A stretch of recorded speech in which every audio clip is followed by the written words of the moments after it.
I'm a little bit annoyed because 2 days ago, I sat down to start recording another one of these. I looked so goddamn cute, but the problem was I was way too anxious. I was having trouble talking. I couldn't get it together. I started reviewing the footage that I had and I'm just like, no, and we're just going to try again. And that's A-okay. That's totally fine. Not a big deal. I am a little miffed though, because I looked so cute. Not that I don't look cute today, but it just it doesn't hit the same. I've debated on where I wanted to kind of start this story. So probably about a year ago, I had an absolute spiral, just fell into a hole for a minute there, ranted to my boyfriend, basically comparing myself to other writers. The catalyst for that specific instance of just kind of spiraling was I kept coming across Internet Princess. I came across her on TikTok. She's like Gen Z, a little bit younger, but like just set out to, I'm going to have a blog and make it successful. And I think she, at least from what I can tell, has done a really good job. And I really don't hold any criticism against her. It's a little annoying. She refuses to capitalize the beginning of sentences, but I get it. It's a vibe. It's an aesthetic. I kind of had this moment of like, well, what the fuck? I could be doing that. Why am I not doing that?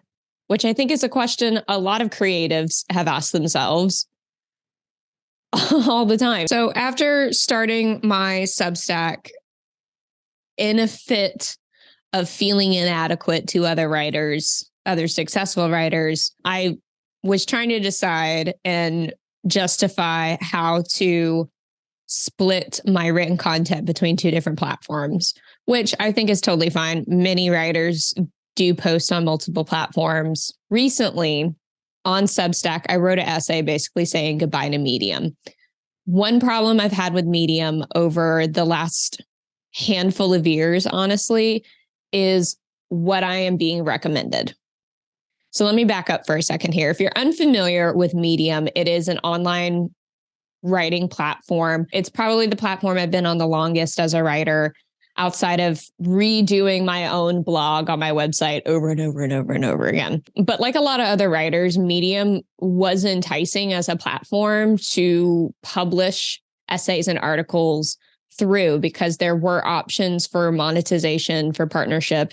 There is, a $5 membership fee, which is like not a big deal. It goes towards the pool of just supporting everyone else on there. But I'd also seen articles and essays published on Medium get picked up in different places. So it seemed like a really good option for potentially getting recognition or attention on something any writer puts up on the platform. The other reason I was interested in Medium is, at least at the time, I think this is still true, but there were issues with republishing your own content, your own written content, and how search engines index that. I can't remember what the terminology was, but Medium was like, it is okay to republish your blog from your own website onto your profile on Medium. And I'm like, done. Awesome. Love it. And because there are publications run by other writers on there, you have opportunities to submit to publications that already have like an audience kind of built out. And actually, I think before I started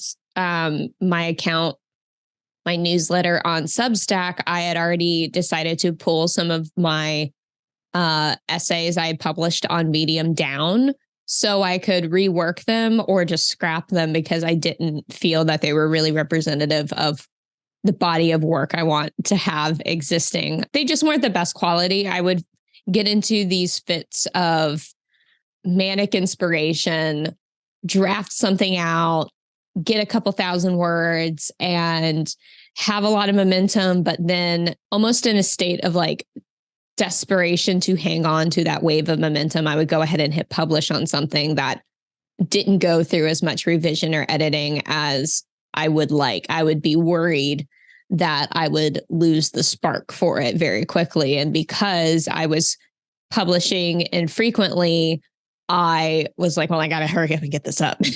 So like I was saying, probably about a month or so ago now, I made a post on my Substack about saying goodbye to Medium and the gripe that I've had with Medium for a while. I really need to preface my complaints with a level of personal responsibility, because the criticism of what I'm being shown on my recommended feed when I open Medium or log into Medium does reflect what I engage with and what the algorithm is responding to and doing a very successful job at it. The problem has been, because I haven't engaged with Medium a lot over the years, that feed is so outdated. My recommended is so outdated. So what has happened is I've been caught in this loop of this particular type of content on Medium because I became interested in exploring or scrolling through my recommended feed because I no longer aligned with the kind of content I was being shown. But because of that, it never updated. The algorithm never updated and responded to what I was interested in. But because it wasn't updating, I became more and more disinterested around it.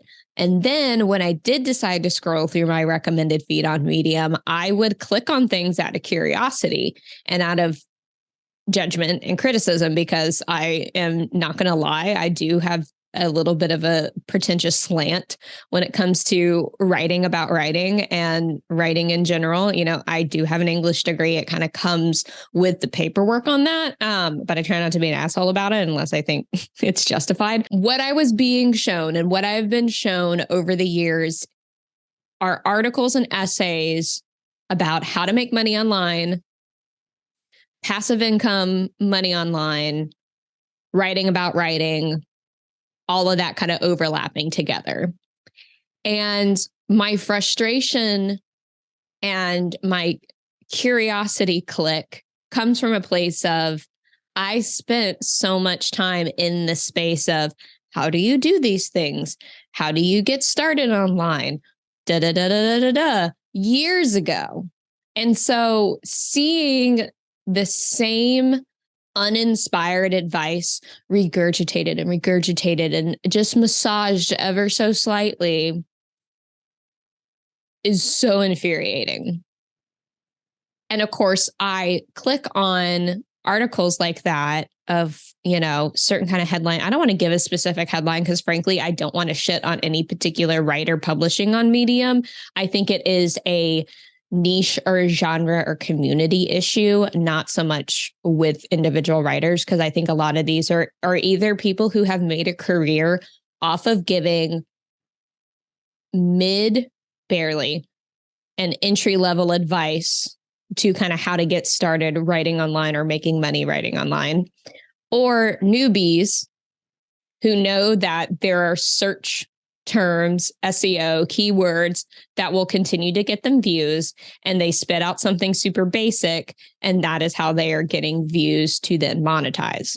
I think the linchpin for my essay I published on my Substack talking about breaking up with Medium came from one of my curiosity clicks through the recommended feed. And in one of the many listicle type headlines, you know, a number of ways to make money online by some writer, you know, I was going through this list, and what I will say is this list was different, unexpected. You know, it's listing several different ways to make money online, maybe using your writing skills, maybe not. One of them is like, you know, I see this a lot, you know, watch ads and get paid for watching ads online. We all know, if you haven't tried it, many people have already tried it for you.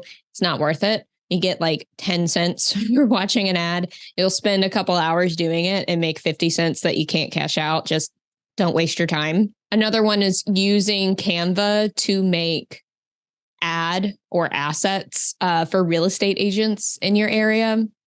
Okay, I'll give them points for creativity a little bit off the wall, but like, why specifically that? Why not anything else? And also, if you are interested in working in, you know, marketing or social media marketing with real estate agencies in your area, like, I don't think you're going to just stumble across this article. Like if you have a specific idea, you're going to go out and do it, but whatever, visit a job board. Visit a job board was on this list, but also you can rent out your car, your boat, your house. If you have any of those things, just rent them out like Airbnb or whatever. I'm like, okay, again, very eclectic list. Like none of these things had a single fucking thing in common. The thing that got me in this article was like the final idea for anyone to try, building a business online, making money online, was to become a spiritual guide, which honestly, that deserves an entire episode on its own, because I have had my own experiences with this, and I am kind of sitting on a very old draft at this point of why I was leaving entrepreneurism and attributing it to killing my creativity. A lot of that comes from my time in the coaching community, being a part of an MLM. Thankfully, was very unsuccessful, and that coincided with becoming a part of a particular spiritual community, or just the new age community in general, but a particular community of women who I met through Beachbody. That's something for another day. Sorry to put that out there as a cliffhanger in a way. But this last piece of advice or recommendation for making money online, becoming a spiritual guide, fucking sent me through the roof. Because I am informed by my experiences in this space, that is potentially a really fucking dangerous thing to recommend somebody to just go off and do. Again, if you have this as a passion or an interest already, you don't need a random ass article on Medium by a writer or an account that just posts shit like this all the time that has zero information for you. It just doesn't make sense to me logically why you would recommend someone to do this, just completely left field.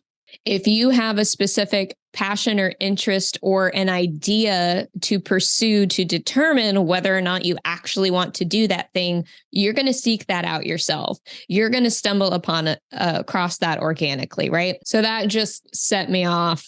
That was my breaking point, my final red flag, with at least my experience on Medium. And I don't know if I'm doing that well of a job of saying like, the platform is fine. If you're writing on there, that's fine. I'm just breaking up with my experience on there. And I do need to take a level of personal responsibility for giving the algorithm certain information to shape itself for me and then inform some of my experience on there. But what I am seeing from that experience, I am also highly critical of. Again, I think it's a community and genre issue, less about the individual writers. But I would click on these titles hoping so desperately to see something new, to see something that was inspired, to see something, even if it was time and tested and true advice, repackaged in a way that wasn't so obviously to me an attempt at a cash grab. Now, I don't say this of my recommended feed on Medium is a hellscape entirely. There are things that I will click on, different subjects within social media